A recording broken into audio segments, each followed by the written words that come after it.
আজকে আমি দুপুরে কি খেয়েছি সেটাই আপনাদের সাথে শেয়ার করব। এটা নিয়েছি হচ্ছে আলু ভর্তা, আর সাথে নিয়েছি হচ্ছে ডিম ভাজা। ডিম ভাজা আর আলু ভর্তা দুইটা খাবারই আমার খুবই পছন্দের। আলু ভর্তার সাথে ডিম ভাজা খুবই মজা লাগছিল খেতে। আমি অল্প একটু আলু ভর্তা নিয়ে সাথে একটু ডিম ভাজা নিয়ে খুবই মজা করে খাচ্ছিলাম। আপনাদের কার কার কাছে এই দুইটা খাবার ভালো লাগে অবশ্যই কমেন্ট করে জানাবেন।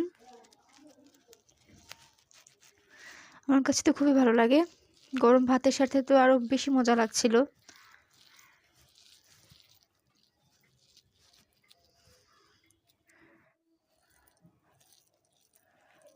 আমি অর্ধেক ভাত শেষ করেছি আলু ভর্তা ডিম ভাজা দিয়ে।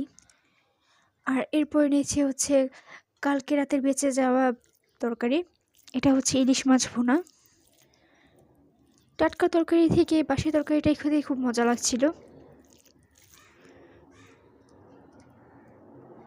আলহামদুলিল্লাহ, এগুলোই ছিল আমার আজকের দুপুরের খাবার।